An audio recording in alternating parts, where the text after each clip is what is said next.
The morning started like any other day on Research Station Kepler-4 for to be. Dr. Hannah Park walked through the white hallways, holding her coffee cup and checking her tablet. The station was quiet, except for the soft hum of machines and the distant sound of wind outside.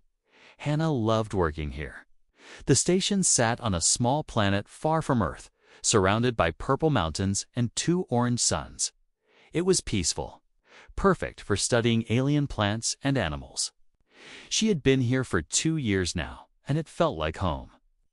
"Good morning, Hannah," called Dr. Kim from the lab next door. He was older, with gray hair and kind eyes. "How are the samples today?" "Looking good," Hannah replied with a smile.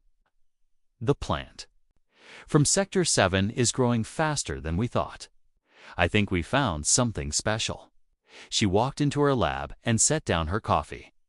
The room was filled with glass containers holding different alien plants. Some glowed blue, others moved, their leaves like they were breathing. Each one was a mystery waiting to be solved. Hannah put on her white coat and started her work. She needed to test the air around the new plant. It was important to know if it made any dangerous gases. Safety always came first on the station. The plant was beautiful. Its leaves were silver and seemed to shine with their own light. When Hannah touched the container, the plant's leaves moved toward her finger. It was almost like it knew she was there. "Interesting," she said to herself. She wrote notes on her tablet and took pictures. This plant might be the discovery of her career. Outside, the 2 suns were climbing higher in the sky. The station had 23 people working there: scientists, engineers, and security guards. They were like a small family, far from home. But working together, Hannah was so focused on her work that she didn't notice the first alarm. It was soft and came from the main computer. The security system was trying to tell everyone something, but most people thought it was just another test. Then the real alarm started. Red lights flashed in every room. A loud sound filled the air, making everyone stop what they were doing. Hannah looked up from her plant, confused. This wasn't a test alarm. This was the real thing. "All staff report to emergency stations," came a voice over the speakers. It was Captain Lee, the station commander. He sounded worried. "This is not a drill. Unknown ships approaching fast." Hannah's heart started beating faster. She had trained for this moment, but she never thought it would really happen. The station was so far from any war zones. Who would come here? She ran to the window and looked up at the sky. At first, she saw nothing but the usual orange and purple colors. Then she saw them. Black shapes moving between the clouds. Ships. Lots of them. These weren't human ships. They looked wrong. Like they were grown instead of built. The metal seemed to move and breathe. As they got closer, Hannah could see they were huge, much bigger than any human ship she had ever seen. "Oh no," she whispered. The ships moved in perfect formation, like a pack of hunting animals. They circled the station, blocking out the light from the suns. The air grew cold and dark. Captain Lee's voice came over the speakers again. "All security to defense positions. Scientists to safe rooms. Move now." Hannah grabbed her important research files and ran toward the safe room. The hallways were full of people running and shouting. Dr. Kim was helping an injured engineer. Lights kept flashing red. Before she could reach the safe room, the first explosion shook the station. The walls trembled, and Hannah fell to her knees. Dust fell from the ceiling. The power went out for a moment, then came back on. Through the windows, she could see the alien ships firing at the station's defenses. Green beams of light cut through the air. Each hit made the station shake more. "The shields are down," someone shouted. "They're breaking through." Hannah kept running, but she knew it was too late. The station's defenses were not made for this kind of attack. They were built to keep out small pirates, not a whole alien fleet. The second explosion was much closer. It blew out the windows in the hallway behind her. Hannah felt the hot air push her forward. She could smell smoke and burning metal. She reached the safe room just as the third explosion hit. The door was thick metal, designed to protect people inside.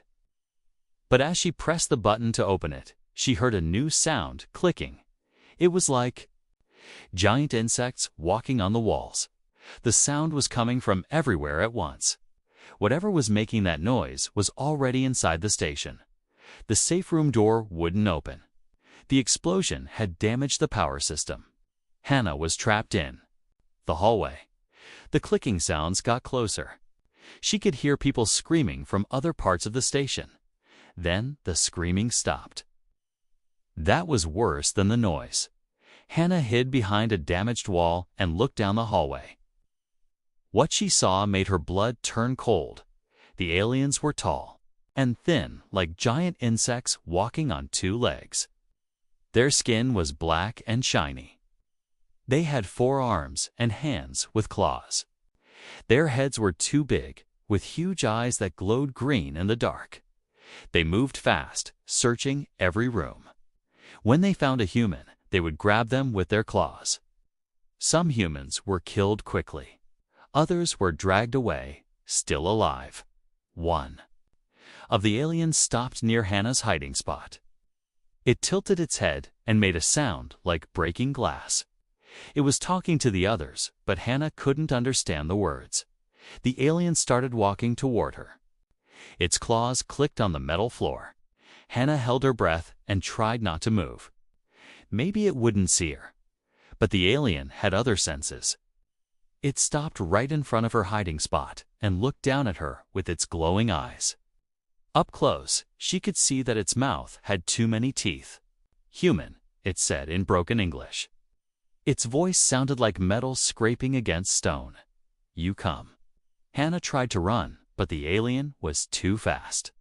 It grabbed her arm with one claw and lifted her off the ground. She tried to fight, but it was too strong. "Please," she said. "I'm just a scientist. I don't know anything about weapons or military secrets." The alien tilted its head again. "Scientist. Good. You come with us. You will be useful."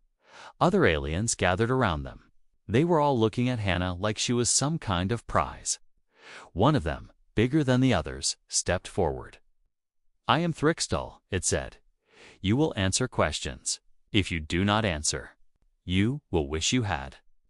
Hannah looked around at the burning station. Through the broken windows, she could see more aliens dragging away equipment and supplies. Bodies of her friends lay on the floor. Dr. Kim was not moving. The young engineer who always smiled at her in the mornings was gone.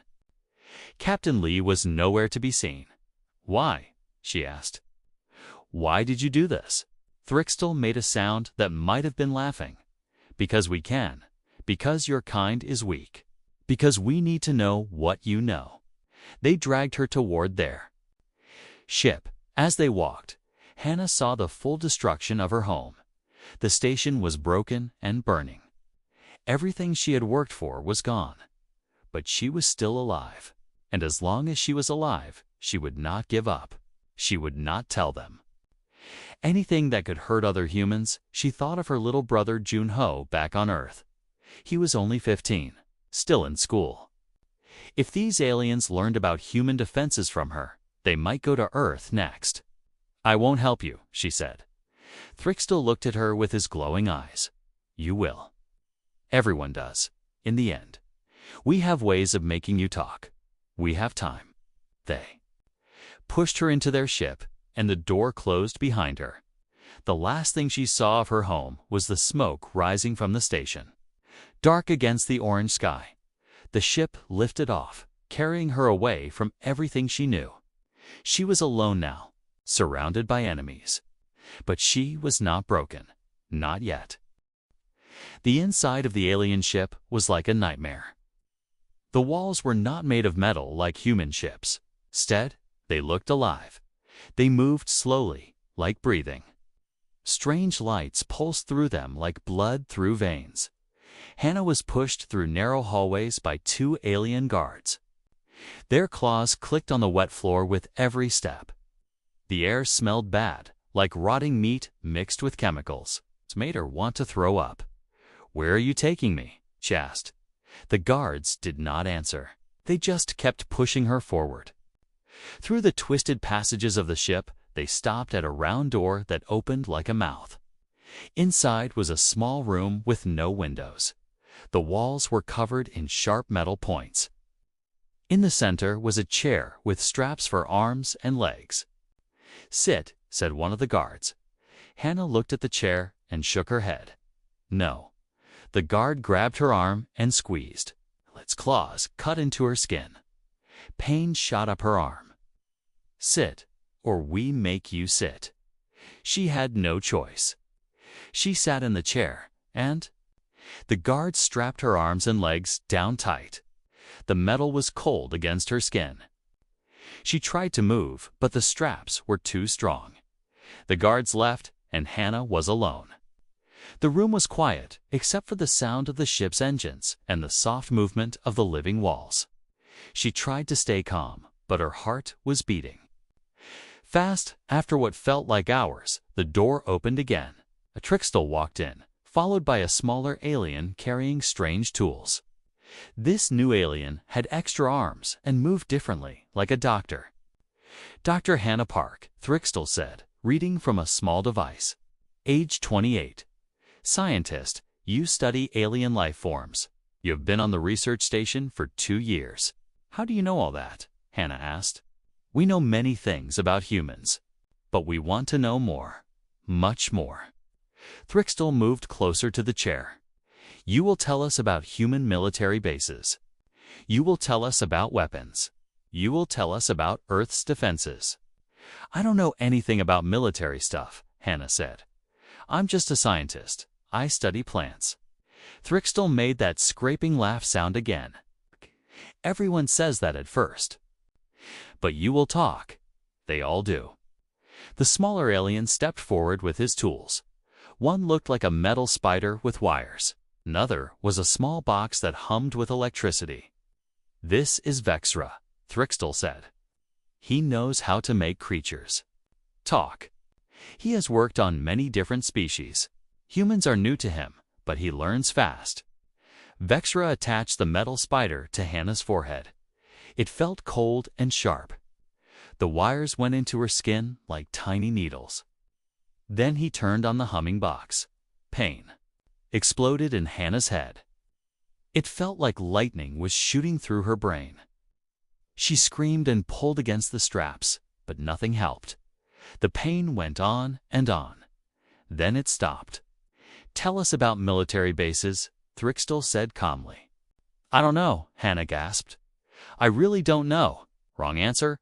Trixtel nodded to Vexra. The pain came back, worse than before. This time, Hannah saw flashes of terrible images in her mind. Dead bodies, burning cities. Her brother Junho, crying and calling for help. When it stopped, she was shaking all over. Those aren't real," she whispered. "They could be," Trixtel said. "If you do not help us, we will visit Earth. We will find your family, your brother." "How do you know?" "About my brother. We know everything we need to know. The question is, will you save him by talking, or will you let him die because you stayed quiet?" That was day 1. Day 2 was worse. Vexra brought new tools. One of them made her feel like she was drowning, even though there was no water. Another made her skin feel like it was on fire. Between the torture sessions, they showed her videos of the destroyed research station. They made her watch her friends die over and over again. "You could have saved them," Trixtel said. "If you had talked sooner, we would not have needed to kill them." But Hannah knew that was a lie. The aliens had planned to kill everyone from the start. They just wanted to make her feel guilty. Day 3 brought something new. Vexra injected something into her arm. It was a living creature, so small she couldn't see it. But she could feel it moving through her blood, like tiny worms crawling under her skin. Bioparasites, Vexra explained in his broken English. They eat pain chemicals in your body, make pain feel much worse. Very useful. After that, every torture session was 10 times more painful. The electric shocks felt like her bones were breaking.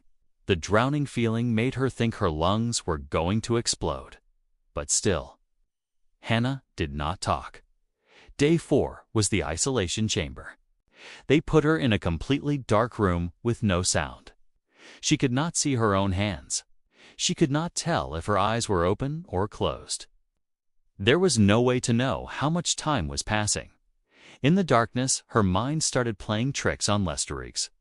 On her, she heard voices of people who weren't there. She saw lights that didn't exist. She began to lose track of who she was and why she was there when they finally took her out. She had to remind herself, "My name is Hannah Park. I am from Earth. I will not help the aliens hurt my people." Day 5 brought the memory probe. Vexra attached a new device to her head. This one could look into her thoughts and memories, but instead of just reading them, it twisted them. She relived the worst moments of her life, but changed. In the fake memories, her parents were disappointed. In her brother hated her. Her friends at the research station blamed her for getting them killed. None of this is real, she told herself when the session ended. But it was getting harder to remember what was true and what was false. Day 6 was physical torture. They hurt her body in ways that would heal but left terrible pain. They were careful not to cause permanent damage. They wanted her alive and able to talk. Between sessions, Thrickstal would visit her cell. "You are stronger than most humans," he admitted. "Others have broken by now. You will break too. Everyone does." "Why do you hate us so much?" Hannah asked. "Hate." Thrickstal tilted his head. "We do not hate humans. You are just ... soft. Weak. Your species thinks feelings make you strong, but they make you easy to control. Fear, love, guilt. These are tools we use. If we're so weak, why do you need to torture information out of me?" For a moment, Thrickstal was quiet. "You are ... unexpected. Most species break when we threaten their families. Humans are different. Some of you would rather die than betray others. We find this ... interesting." Day 7 started differently. Instead of taking her to the torture room, they brought her to a new place. It was bigger, with windows showing. The stars outside. In the center was a table with food and water. "Eat," Thrickstal said. Hannah was so hungry and thirsty that she wanted to grab everything at once. But she forced herself to be careful. "Why are you being nice now?" "'Cause today's your last day," Thrickstal said. "Tomorrow, we kill you. Tonight, we want you to be comfortable while you think about your choices. What choices you can die knowing you saved no one. Your silence helped nothing. We will still attack human colonies. We will still find Earth, but now we will be more careful, more cruel, because you've wasted our time." Hannah ate slowly, thinking. The food tasted terrible, but it gave her strength. She looked out the window at the stars and wondered if anyone was looking for her. Probably not. The research station was too far away and too unimportant. Or, Thrickstal continued, "You can tell us what we want to know. We will make your death quick and painless. And when we attack human settlements, we will. Remember that you cooperated. We might be more merciful." "You're lying," Hannah said. "You'll kill humans no matter what I say." "True, but how we kill them depends on you." That night, alone in her cell, Hannah thought about everything that had happened. 7 days of pain and fear. 7 days of fighting to protect information she didn't even have. But she had learned something important. The aliens were cruel, but they were also afraid. They tortured her because they needed information. That meant humans were not as weak as they claimed. She thought about her brother Junho. He was brave, even as a kid. When bullies picked on smaller children at school, he always stood up to them. He would be proud of her for not giving up. She thought about Dr. Kim and the other scientists. They had died protecting their research, their discoveries that could help humanity. She would not let their deaths be meaningless, and she thought about something else. During all the torture sessions, Vexra had been studying her reactions, learning how humans responded to pain and fear. They were not just trying to get information. They were trying to understand human psychology. That was almost worse than the torture itself. They wanted to use what they learned from her to hurt other humans more effectively. "I won't help you," she whispered in the darkness. "No matter what you do to me." Outside her cell, she could hear the aliens moving around the ship. They were preparing something. Maybe her execution. Maybe something worse. But Hannah was not afraid anymore.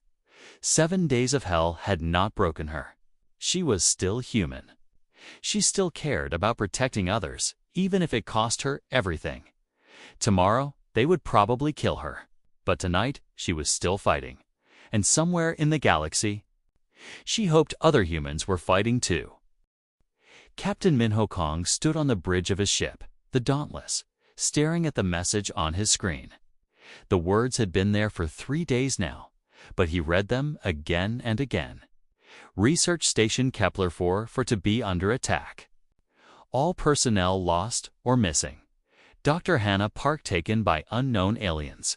Send help. The message was old. By the time it reached them, traveling through space from relay to relay, a week had already passed.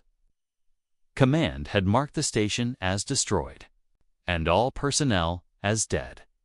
Case closed. But Minho knew better. He had studied the message carefully.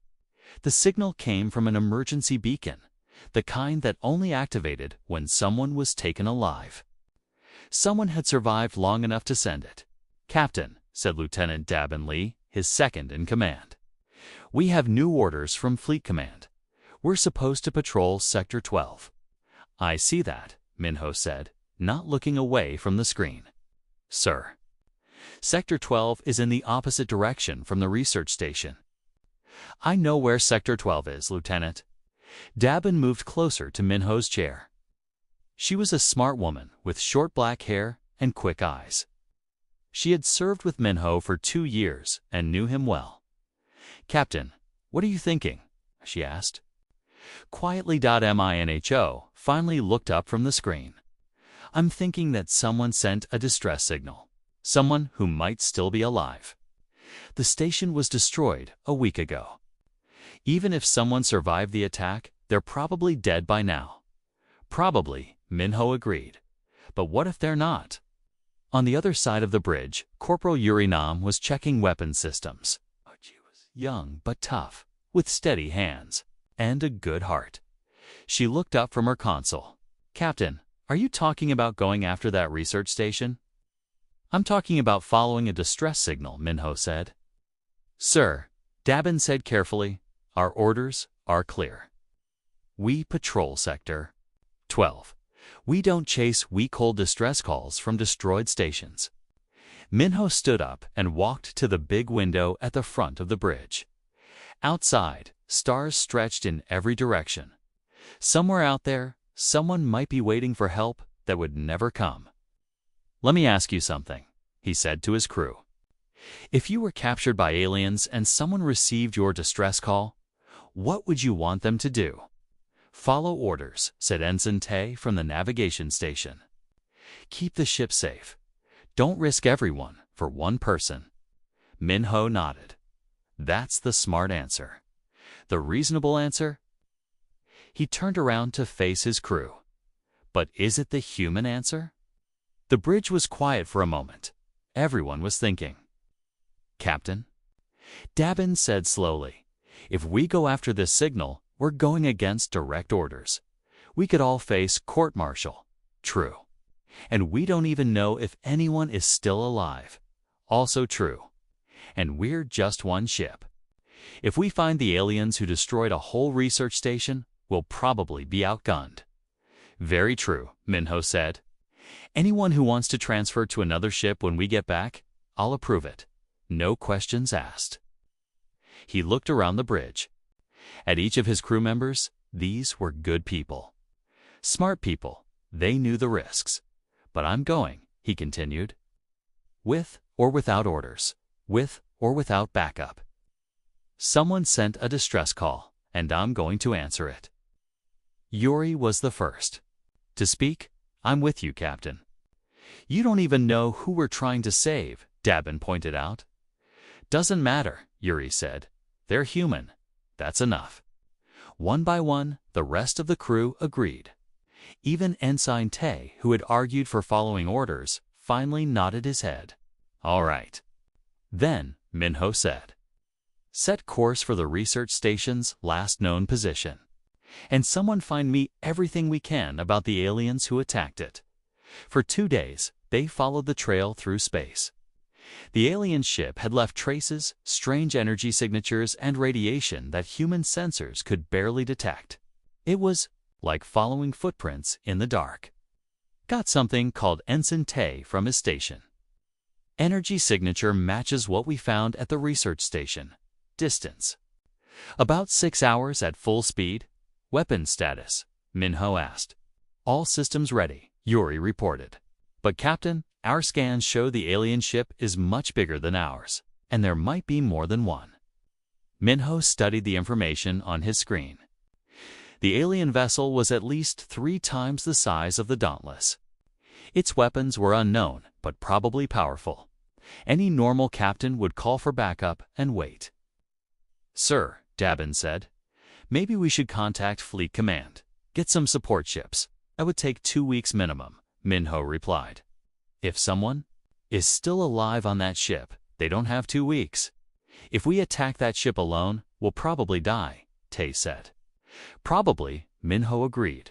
Unless we do something they don't expect. He walked over to the navigation console and started typing in coordinates. Tay, what do you know about gravity slingshot maneuvers? Basic stuff. Use a planet's gravity to speed up your ship. What about using a pulsar? Tay's eyes went wide. Captain, that's incredibly dangerous. Pulsars emit massive amounts of radiation and gravity waves. One mistake and we get torn apart. But if we do it right, we could accelerate to almost light speed for a few seconds. Sir. Dabin said, are you suggesting we use a pulsar to ram their ship? Not ram, Minho said with a smile. Bored. The crew stared at him like he had lost his mind. Captain, Yuri said carefully, human ships aren't designed to survive that kind of acceleration. We'd be crushed.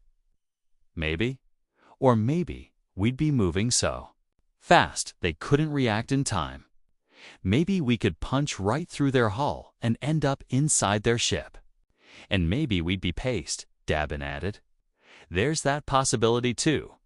Minho looked at his crew again. They all looked scared, but none of them were backing down. Look, I won't lie to you. This is a crazy plan, probably a suicide mission. But someone is counting on us, someone human. And humans don't abandon each other. 2 hours later, they were approaching the pulsar. It was a dead star that spun incredibly fast, shooting beams of energy across space. Getting too close would kill them, but getting just close enough. All hands, prepare for high-G maneuver, Minho announced over the ship's speakers. This is going to hurt. The Dauntless dove toward the pulsar, using its gravity to accelerate. Faster and faster. The crew was pressed back into their seats by forces that felt like a giant hand crushing them. Hull stress at 90%, Yuri called out, her voice strained. Radiation levels climbing, Tay added. Hold together, Minho whispered to his ship. Just a little longer. At the last possible second, they whipped around the pulsar and shot away like a bullet from a gun. The speed was incredible. Stars blurred past the windows. Target acquired, Dabin called out. Alien vessel dead ahead. The alien ship was huge and dark, shaped like some kind of sea creature. It was just floating in space, probably thinking. It was safe from any human attack. "They're scanning us," Yuri reported. "But I don't think they understand how fast we're moving." "Prepare for impact," Minho ordered. All Marines to boarding positions. The alien ship tried to move out of the way, but it was too late. The Dauntless smashed into its side like a meteor, punching through the hull and ending up inside the alien vessel's docking bay. Both ships shook from the impact. Emergency lights flashed everywhere. The sound of tearing metal filled the air. "Damage." "Report," Minho called out as he unbuckled from his chair. "We're alive," Dabin said, sounding surprised. "Hull breached in 3 places. Engines offline, but life support is holding." "And the alien ship, also damaged. We're inside their main docking area. Looks like we surprised them." Minho grabbed his weapon and headed for the door. "Marines, with me. Everyone else try to keep our ship running." Captain Dabin called after him. "How are we getting home?" "One problem at a time, Lieutenant. First, we find our people." The boarding party consisted of 8 Marines plus Minho. They had trained for situations like this. But boarding an alien ship was different from boarding a human vessel. They didn't know the layout, the atmosphere, or what kinds of weapons the aliens might have. "Stay together," Minho ordered as they stepped through the breach in the hull. "Watch each other's backs." The inside of the alien ship was dark and twisted. The walls looked alive and strange sounds echoed through the corridors. The air smelled terrible. "Motion sensors picking up multiple contacts," Sergeant Kwan reported. "They know we're here." "Good," Minho said. "Let them come to us." The first group of aliens appeared around a corner, tall, insect-like creatures, with glowing eyes and sharp claws. They moved fast, but human weapons were faster. The fight was quick and brutal. The aliens were strong and had natural weapons, but humans had better tactics and superior firepower. After a few minutes, the corridor was clear. "Which way to the detention area?" Minho asked. "In human ships, prisoners are usually kept near the center," said Corporal Hayon. "Maximum security." "This isn't a human ship," Minho reminded him. "But let's try the center anyway." They fought their way deeper into the ship, past strange rooms filled with alien equipment. Every few minutes, more aliens would attack, and every time, the humans would drive them back. "These things are tough," Yuri said, reloading her weapon. "But they don't seem to work well together." "Noticed that too," Minho agreed. "They're not used to fighting humans." Finally, they reached what looked like a detention area. The rooms were small and had heavy doors with electronic locks. Most were empty, but in one, they could hear someone moving around. "Hello," Minho called out. "Is anyone human in there?" "Yes," came a voice from inside. A woman's voice, weak but determined. "Please, get me out of here." Yuri worked on the door lock while the others watched for more aliens. After a few tense minutes, the door opened. Inside was a young woman with dark hair and tired eyes. She was thin and had marks on her arms that looked like injuries, but she was alive. "Dr. Hannah Park?" Minho asked. She nodded, tears starting to form in her eyes. You came for me." "Sorry we're late," Minho said with a smile. "Traffic was murder." For the first time in 7 days, Hannah smiled back. Hannah could barely believe it. After 7 days of torture and hopelessness, humans had actually come for her. She looked at Captain Minho and his Marines, all armed and ready to fight. They looked determined and confident, like rescuing people from alien ships was something they did every day. "Can you walk?" Minho asked her gently. "I think so," Hannah said, standing up slowly. Her legs were weak, but they held her weight. "How did you find me?" "Your distress beacon," Minho explained. while his Marines watched the hallway. We followed the signal. That was a week ago. I thought nobody would come. We're here now. That's what matters. Sergeant Quan looked nervous. Captain, we need to move. More aliens are coming. A lot more. Through the walls, they could hear the sound of many feet running. The clicking noise was getting louder and closer. The aliens were gathering their forces. Which way is the fastest route back to our ship? Minho asked. About that, said Corporal Hyan, checking his tablet. We have a problem. The path we took to get here is now blocked. The aliens have sealed off those sections. Then we find another way. Minho said simply. Tana thought about the ship's layout. During her week as a prisoner, she had been moved around several times. I might be able to help, she said. I've seen other parts of this ship. There are ventilation shafts that connect different sections. Can humans fit through them? Yuri asked. I think so. They're bigger than human vents because the aliens are larger than us. The sound of alien feet was getting very close now. Minho made a quick decision. Show us these vents. We'll try that route. Hannah led them down a side corridor to a wall panel. Help me open this, she said. Two Marines pulled off the panel, revealing a dark shaft that went up and down through the ship. It was just big enough for a person to crawl through. I'll go first, Hannah said. I know the way. No, Minho said firmly. You've been through enough. I'll lead. Captain, with respect, you don't know this ship like I do, and I'm smaller than you. I can move faster in tight spaces. Before Minho could argue, the aliens found them.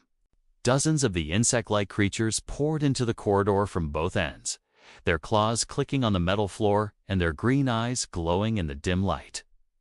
Into the shaft. Now, Minho shouted.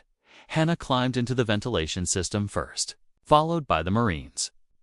Minho came last, firing his weapon at the aliens as they got closer. The shaft was dark and cramped. Hannah crawled forward as fast as she could, guided by her memory of the ship's layout. Behind her, she could hear the Marines struggling to keep up in their heavy armor. The aliens are too big to follow us, Yuri called from behind. But they're trying to cut through the walls. They could hear the sound of alien tools working on the metal around them. Sparks flew as cutting beams sliced through the shaft walls. How much further? Minho asked. Not far, Hannah replied. There's an opening up ahead that leads to the main corridor near your ship. But when they reached the opening, they found more problems. Through the vent grating, they could see the corridor was full of aliens. At least 50 of them, all armed and waiting. They knew we'd come this way, Sergeant Quan whispered. Smart bugs, Minho muttered. Can we go around them? Hannah thought for a moment. There's another route, but it goes through the ship's biocore chamber. That's where they keep the living parts of the ship. It's dangerous. More dangerous than 50 angry aliens. Different kind of dangerous. The biocore has defense systems. Acid sprays, poison gas, things like that. The aliens don't usually go there unless they have to. Sounds perfect, Minho said. Lead the way. They crawled through. More shafts, moving deeper into the alien ship. The walls around them started to look more organic, like they were inside some giant creature. Strange lights pulsed through transparent tubes, and the air got warmer. Finally, they reached another opening. This one led to a huge chamber filled with glowing pools and twisted metal trees. The biocore was like a cross between a factory and a jungle. Everything was alive and moving. Stay close together, Hannah warned as they climbed out of the vent.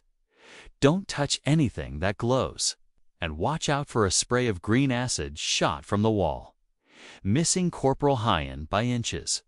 Where it hit the floor, the metal began to dissolve. Out for that, Hannah finished. They moved carefully through the biocore, avoiding the acid sprays and poison gas vents. The chamber was beautiful in a terrifying way, but it was also deadly. Every few steps, they had to duck or jump to avoid some new danger. "This place is like a nightmare," Yuri said, stepping over a pool of bubbling liquid. "It gets worse," Hannah said.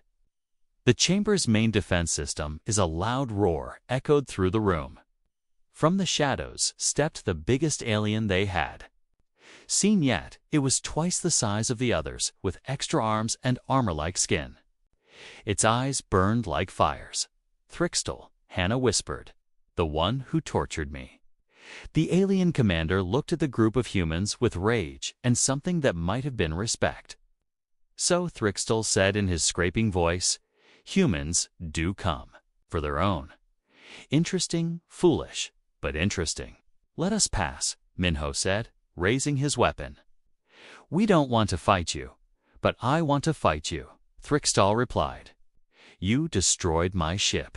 You killed my warriors. And worst of all, you proved something I did not want to believe."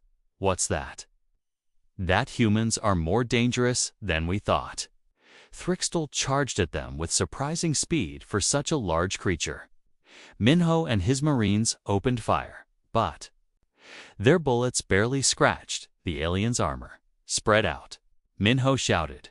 "Use the environment." The humans scattered around the biocore chamber, using the glowing pools and metal trees as cover.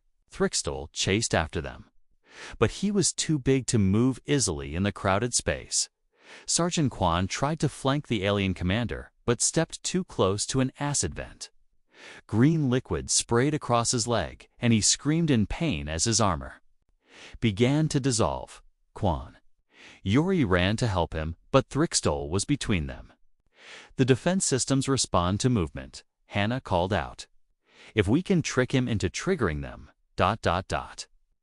She picked up a piece of metal and threw it at one of the glowing sensors on the wall. Immediately, a spray of acid shot out, hitting Thrixtel. In the back, the alien roared in anger and pain. "Good thinking," Minho said. He started throwing debris at different sensors, causing acid sprays and poison gas to fill the air around the alien commander. But Thrixtel was learning. He grabbed a metal beam from one of the biotrees and used it as a shield, protecting himself from the defense systems while advancing on the humans. "This isn't working," Corporal Haon said. "He's too smart." "Then we do something unexpected," Minho replied. He looked around the chamber and saw something that gave him an idea. "Dabin, can you hear me?" he said into his radio. "Barely, Captain. The biointerference is strong. I need you to overload our ship's engines. Make them go critical." Sir. "That will destroy both ships." "I know. Do it in 60 seconds. Hannah stared at him. "Are you crazy? We'll all die." "Maybe. Or maybe we'll take out this ship and escape in the explosion's confusion." Minho looked at his marines. "Anyone have a better idea?" Nobody did. "Dabin, start the countdown," Minho ordered. 50 seconds, Captain." "What are you doing?" Thrixtel demanded, sensing something was wrong. "Something human," Minho replied. "We're going to blow up both our ships." For the first time, the alien commander looked uncertain. "You would kill yourselves just to stop us, if that's what it takes." 40 seconds, came Dabin's voice over the radio. "You're all insane," Thrixtel said. "Probably," Minho agreed. "But we're also not giving up." Buddy. Seconds. Thrixtel looked around the chamber at the humans. They were all standing ready to die rather than surrender. He had never seen anything like it in all his years of conquest. "This is why your species is dangerous," he said quietly. "You do not think like other creatures. You do not calculate survival chances. You simply ... act. 20 seconds. There must be escape pods on this ship," Hannah said urgently. "If we can reach them ... The nearest pods are 2 levels up," Thrixtel said unexpectedly. Everyone stared at him. "Why are you helping us?" Minho asked. "Cozy have taught me something today about courage, about sacrifice.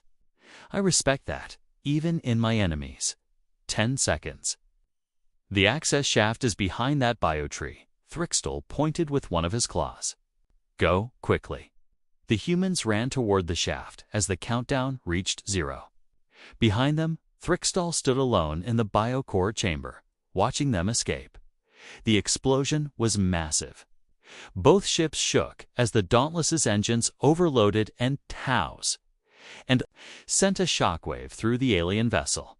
Emergency lights flashed everywhere, and the sound of breaking metal filled the air. The humans reached the escape pods just as the ship began to break apart. They piled into the nearest pod and launched into space, watching as both vessels tore themselves apart in a brilliant explosion. Is everyone alive? Minho asked as they floated in the small pod. Quan needs medical attention, Yuri reported. But we're all here. Anna looked out the pod's window at the debris field where the ships had been. Do you think Thrixtal survived? I don't know, Minho said, but he let us escape. That's something I didn't expect from an alien. Maybe they're not all the same, Hannah said quietly. Maybe not. But right now, let's focus on getting home. As their rescue beacon activated and they waited for pickup, Hannah thought about everything that had happened. 7 days of torture that almost broke her. A rescue mission that should have been impossible. And an enemy who showed mercy at the end. Humans really were different from other species. But maybe, sometimes, that difference could inspire others too. The rescue ship Aurora found them 3 hours later, floating in their small escape pod among the debris of 2 destroyed vessels. Captain Park, the rescue ship's commander, couldn't believe what he was seeing. Captain Kang, he said over the radio, Fleet Command reported you missing. They said you went a wall to chase a weak-hold distress signal. That's correct, sir, Minho replied from the escape pod. And you found the person who sent it. Yes, sir. Dr. Hannah Park is alive and with us. There was a long pause. You mean you actually succeeded? In a way, sir, though we lost our ship in the process. Captain Park shook his head as he watched the pod being brought aboard his ship. Fleet Command is going to have a field day with this one. An hour later, Hannah was in the medical bay, being treated for her injuries. The doctor, an older woman, named Dr. Choi, cleaned the cuts on her arms and checked her for more serious damage. You're lucky, Dr. Choi said. Considering what you've been through, your injuries are relatively minor. Some malnutrition, cuts and bruises, but nothing that won't heal. What about the bioparasites? Hannah asked, remembering the alien creatures that had been injected into her blood. Dr. Choi looked at her test results. Whatever those things were, they're gone now. Your body seems to have fought them off naturally. Human immune systems are remarkably adaptable. In the next room, Sergeant Kwan was getting treatment for his acid burns.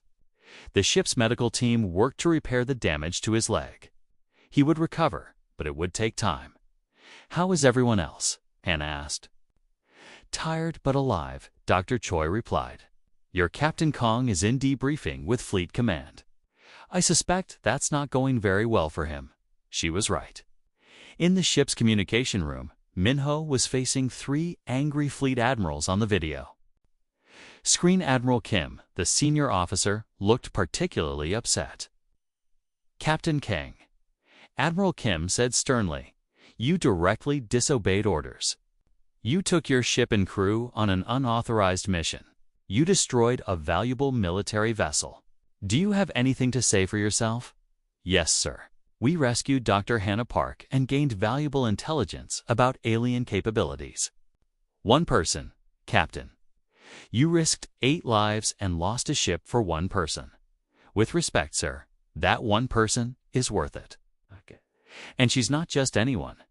Dr. Park has information about the aliens that attacked her station. Okay. Information that could save many more lives. Admiral Lee, the second officer on the screen, leaned forward. What kind of information? The aliens aren't just raiders, sir. They're studying us, learning how humans think and react under pressure. Dr. Park was tortured not just for military secrets. but to understand human psychology. The admirals looked at each other. This was news to them. "Explain," Admiral Kim said. "They want to know what makes humans different from other species they've conquered. They're preparing for a larger war, and they need to understand their enemy." "And what did they learn?" asked Admiral Chen, the third officer. "That humans don't break the same way other species do. That we'll sacrifice everything for each other. And that makes us more dangerous than they expected." Admiral Kim was quiet for a moment. "We'll want a full report from Dr. Park. But Captain, this doesn't excuse your actions. You'll face a court-martial when we return to base." "I understand, sir." However, Admiral Kim continued, "If this intelligence proves valuable, that will be taken into consideration." 2 days later, Hannah was sitting in the ship's conference room, facing a panel of officers and intelligence specialists.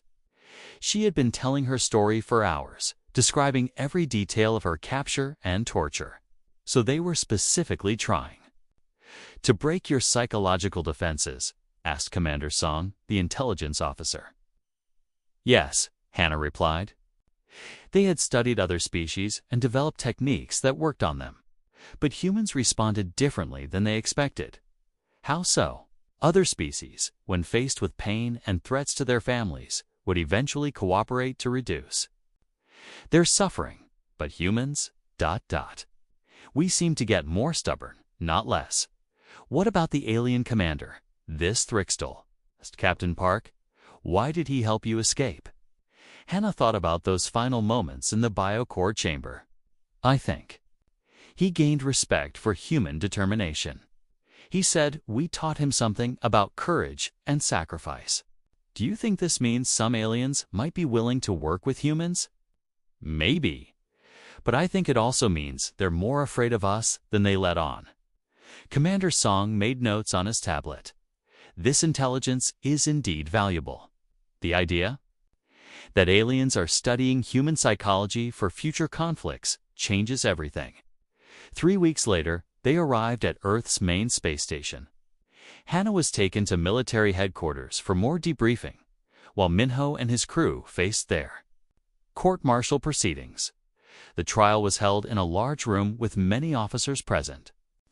Minho stood at attention as the charges were read, disobeying direct orders, unauthorized use of military equipment, endangering crew members, and destruction of fleet property. "Captain Kong," said Judge Admiral Ru, "how do you plead to these charges?" "Guilty on all counts, sir." "Do you have anything to say in your defense?" Minho looked around the room at all the serious faces. "Sir, I took an oath when I joined the fleet to protect human life and serve humanity's interests. When I received that distress signal, I had a choice: follow orders and let a human die, or break orders and try to save them. And you chose to break orders." "Yes, sir. I chose to be human." The judge was quiet for a moment.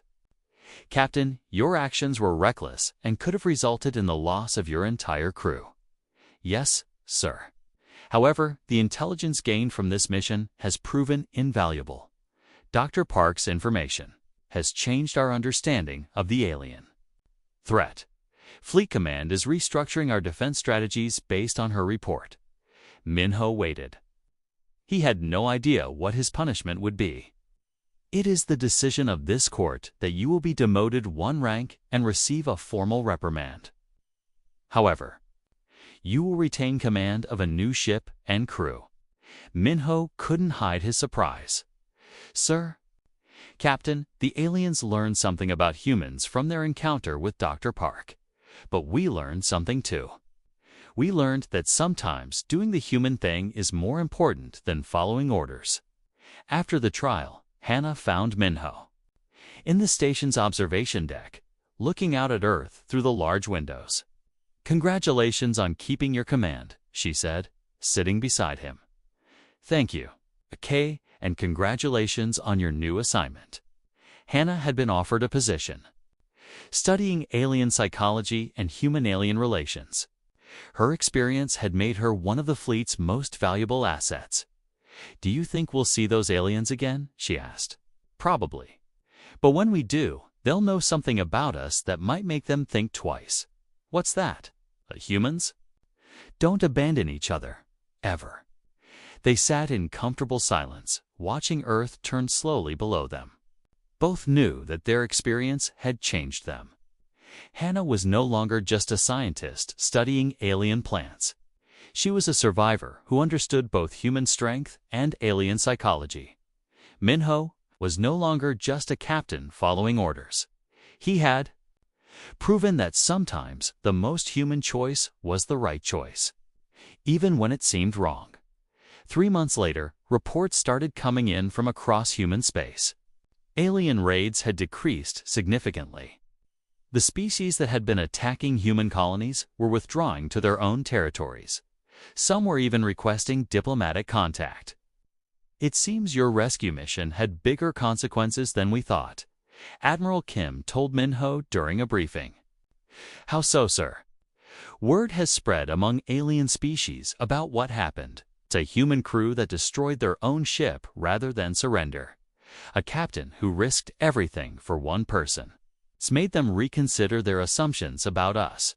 Hannah, who was also present at the briefing, added her own observations. I've been analyzing alien communication intercepts. They're calling humans the unpredictable ones and the species that fights with their hearts. Some are afraid of us, but others are curious. Curious enough to talk instead of fight. Admiral Kim asked. Maybe? We're getting requests for meetings from 3 different alien governments. And what do you recommend? Hannah and Minho looked at each other. They had both learned that sometimes the most dangerous choice was also the most human one. We talk, Hannah said, but we make sure they understand who they're dealing with. And? Who are they dealing with? Admiral Kim asked. Humans, Minho said simply. People who will cross the galaxy to save one of their own.